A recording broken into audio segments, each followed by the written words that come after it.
Good morning बच्चों, welcome to my channel Study Locker. आज हमारी वर्कशीट 6 क्लास की सोशल साइंस की है।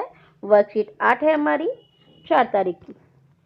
आज का हमारा टॉपिक है हिस्ट्री को लेकर के कि हमें किन माध्यमों से किन ऐसी कौन सी चीज़ें हैं जो हमें हिस्ट्री के बारे में बताती हैं।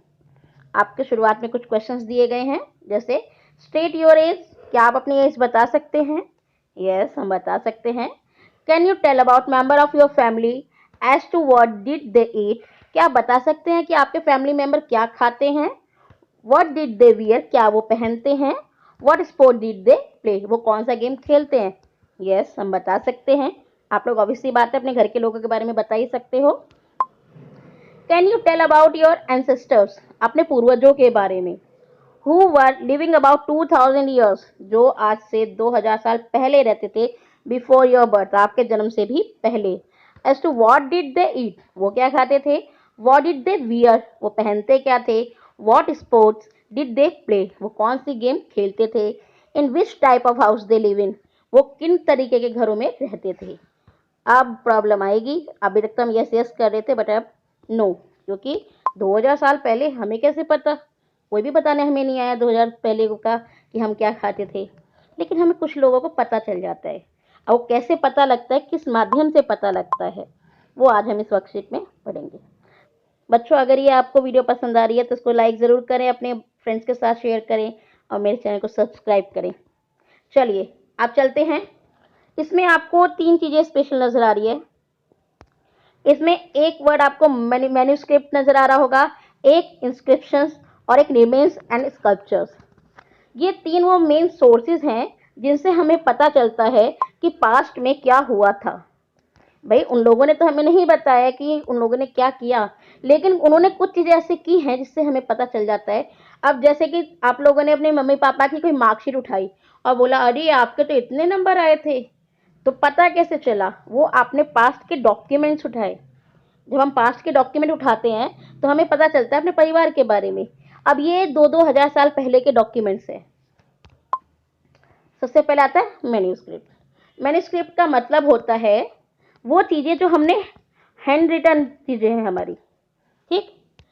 मेन्यू वर्ड जो होता है, मेन्यू, ये लैटिन भाषा का वर्ड है हमारे। ये एक लैटिन वर्ड है। लैटिन वर्ड में इसका मतलब होता है हैंड।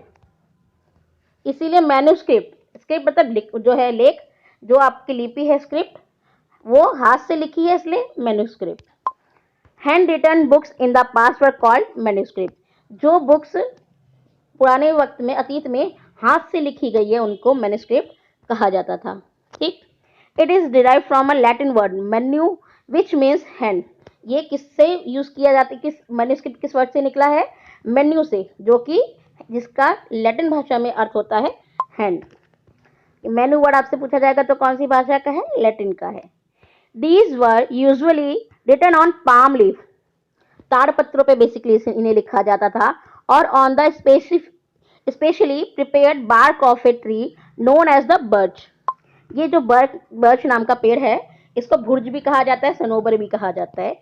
इसकी जो बार्क यानी कि जो छाल होती है, आपने पेड़ों के ऊपर छाल देखी हो ना, परत सी होती है, उसको उतार के उसके बाद छीला जाता है, पतला पतला एकदम बारीक परत निकाली जाती है। आप ये देख सकते हो, ये उसी का एक रूप आपको नजर आ रहा है। ठीक। विच ग्रोज इन द हिमालय। ये जो आपका बर्च यानी भुर्ज नाम का जो पेड़ है, ये हिमालय के एरिया में पाया जाता है। ठीक। These books dealt with all kind of subjects. जैसे कि इस बुक्स में हमें क्या क्या मिलता है? रिलीजियस, धार्मिक विश्वास, religious belief and practices, the lives of Kings, medicine and science. ये वो टॉपिक्स हैं जिनके बारे में हमें इन पांडुलिपियों में मिलता है, इन मैन्युस्क्रिप्ट में मिलता है। जैसे कि धार्मिक विश्वास, उस समय के लोग धर्म के बारे में क्या सोचते थे, उस समय के लोग के जीवन के बारे में हमें पता चलता है, धार्मिक मान्यताओं के बारे में, राजा के जीवन के बारे में, उस समय दवाइयाँ क्या होती थी, विज्ञान का क्या हाल था। ठीक। अब हम आते हैं इंस्क्रिप्शंस पर। मैन्यूस्क्रिप्ट और इंस्क्रिप्शंस में अंतर क्या है, मतलब क्या इसमें डिफरेंस है? ये हैंड रिटन होती है और इसको हम किसी भी हार्ड सरफेस पे इसको हम खोद के लिखते हैं। ठीक है, इंस्क्राइब किया जाता है इसको। इंस्क्रिप्शंस वो चीज़ें होती हैं, वो अभिलेख होते हैं जो कि किसी हार्ड सरफेस के ऊपर लिखवाए जाते हैं, जैसे कि पत्थर हो गया, कोई बहुत बड़ा चट्टान हो गया, खंबे हो गए, ठीक है, जो हार्ड सरफेस पे लिखवाए जाते हैं। ये स्टोन पे, मेटल पे, किसी भी चीज पे मिल सकते हैं। Sometimes kings got their order inscribed so that people could see, read and obey them. क्या होता है, कई बार राजा अपने ऑर्डर्स यानी अपने आदेश को खुदवा करके लिखवाता है ताकि पीपल, जो उसकी जनता है, उसे देख सके, उसे पढ़ सके और उन बातों को, उन आदेशों को ओबे यानी मान सके, उनका आदेश का पालन किया जाए। ठीक। There are other kinds of inscription as well where men and women including kings and queens recorded what they did। हम देखते हैं कि जो राजा है, उसकी रानियां हैं और भी अन्य लोग भी अपने लिखे, अपनी बातों को रिकॉर्ड करने का मतलब है कि इस पे लिखवाना, किसी हार्ड सरफेस पे लिखवाना, ये काम किया करते थे। हमें मैन्युस्क्रिप्ट मिली है, इंस्क्रिप्शंस मिले हैं, लेकिन अगर मैन्युस्क्रिप्ट ना भी होती, ये अगर कम टाइम तक चलती है, इसलिए हमें ज़्यादा मात्रा में नहीं मिली है, हो सकता है बहुत सारी नष्ट हो गई हो, बट इंस्क्रिप्शंस में क्या होता है, ये बहुत लंबे समय तक चलते हैं क्योंकि हार्ड सरफेस के ऊपर लिखे हुए होते हैं। हमारा नेक्स्ट टॉपिक आता है रिमेन्स एंड स्कल्पचर। रिमेन्स का मतलब होता है अवशेष, यानी जो भी चीजें खुदाई के अंदर मिली हैं। अब जैसे घर टूटा हुआ है, वो हमें खुदाई में मिला है, हड्डियां मिली हैं, आभूषण मिले हैं, लोगों के रहन सहन का हमें उसी से पता चलता है। उन लोगों ने मछलियां खाई, उसकी हड्डियां मिल गई तो पता चला कि वो लोग मछलियां खाते थे। वो तो जो कुछ भी हमें अवशेष मिले हैं। There were many other things that were made and use in the past. बहुत सी ऐसी चीजें जो कि अतीत में यूज की जाती थी। द रिमेन्स ऑफ बिल्डिंग्स, जो बिल्डिंग थी उस टाइम के, उनके टूटे हुए अवशेष। Made of stones and bricks, जो कि पत्थर या फिर ईंटों से बने होते थे। उस समय की पेंटिंग्स, स्कल्पचर का मतलब होता है मूर्तियां। ठीक। Objects that are made of hard imperishable substance usually survive for a long time. जो ऐसी चीजें जो कि कठोर और जल्दी खत्म न होने वाले तत्वों पर बनी होती है, वो काफी लंबे समय तक बच, जैसे ये चीज है, मटका है, खंबा है, बड़े बड़े पत्थर है, चट्टान है, तो ये सारी चीजें जो होती है ना, ये बच जाती है। ठीक है।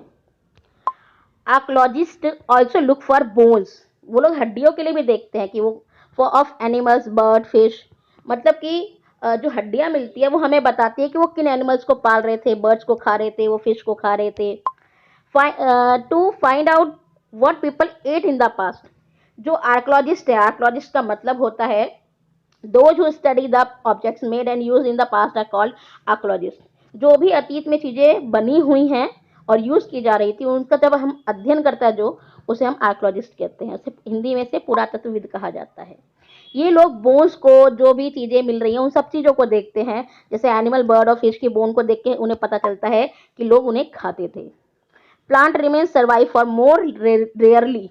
जो प्लांट्स होते हैं बहुत ही रेयरली जो है सर्वाइव कर पाते हैं। कैसे बचेंगे, आप जो है अमरूद का एक पत्ता लेके रख दो, कुछ सालों में आप देखेंगे उसमें कीड़े लग गए होंगे, वो खुद खराब होकर खत्म हो जाएगा। लेकिन कई बार होता है ना, जो चीजें खत्म होने वाली हैं वो भी हमें मिली हैं। आपने सुना होगा हड़प्पा, जो आपका हड़प्पन सिविलाइजेशन है, उसमें हमें गेहूं के दाने मिले हैं। अब गेहूं के दाने इतने सालों पुराने कैसे मिल गए? एक्चुअली वहां पे एक ना गोडाउन था, ठीक है, गोडाउन में जो फर्श के अंदर टूट करके कुछ दरार सी बन गई होगी, उसके अंदर कुछ दाने वाने पहुंच गए होंगे और आग लगी तो वो सारे दाने जल करके कार्बन का रूप धारण कर लेते हैं। ठीक। जैसे कि आप जब आलू कभी भूनते हो तो आलू जलने के बाद एकदम काला काला कोयला जैसा हो जाता है। आलू आप रखोगे ना, वो सड़ जाएगा, लेकिन वो जला हुआ आलू आप रखोगे वो नहीं सड़ेगा, जो कार्बन बन गया वो नहीं सड़ता, तो कार्बन खराब नहीं होता। इसी तरीके से हड़प्पन में हमें कई ऐसी चीजें मिली हैं जो जलने के बाद मिली है। ठीक। तो seeds of grain, piece of woods, ऐसी चीजें जो लकड़ी की चीजें हैं, जो दाने हैं अन्न के, यानी कि जो खाने वाली चीजों के, वो हमें मिले हैं, बट जो जल गए हैं वो मिल गए हैं। अदरवाइज गेहूं रखा होता तो घुनी अकेला उसे खा के खत्म कर देता। तो ऐसी चीजें हमें नहीं मिली है। ठीक। तो आज की वर्कशीट में हमने क्या देखा, हमें 3 चीजें इसमें बताई गई। जो मैन्यूस्क्रिप्ट है आपके, इंस्क्रिप्शंस हैं और रिमेन एंड स्कल्पचर्स, यानी कि ये सब माध्यम है जिनके माध्यम से हमें पता चलता है कि वो लोग क्या खाते थे, कैसे रहते थे, वो लोगों ने क्या राजा कैसे कर रहा था। अब जिस राजा ने अपना नाम बताया उसमें कि ये राजा है, इसने इस सन में इस राज्य को जीता, तो हमें राजा के बारे में जानकारी पता चल गई। राजा ने आदेश दे दिया भाई जजिया लगाया गया, तो हमें जजिया कर के बारे में पता चल गया। जजिया कर होता था जो राजा, मुस्लिम राजा गैर मुस्लिम प्रजा पे लगाता था। खैर, अब हम क्वेश्चन आंसर्स पे चलते हैं। Where were the manuscript written? Manuscript कहाँ पर, किस चीज पर लिखी जाती थी? तो आप बताएंगे these were usually written on the palm leaf पे लिखी जाती थी, और on the specially prepared bark of a tree known birch which grows in the Himalaya. Himalaya में जो बर्च नाम का, यानी कि जो भुर्ज नाम का पेड़ है, उसकी छाल पे इनको लिखा जाता था, या फिर ये ताड़पत्रों पे भी लिखी जाती थी।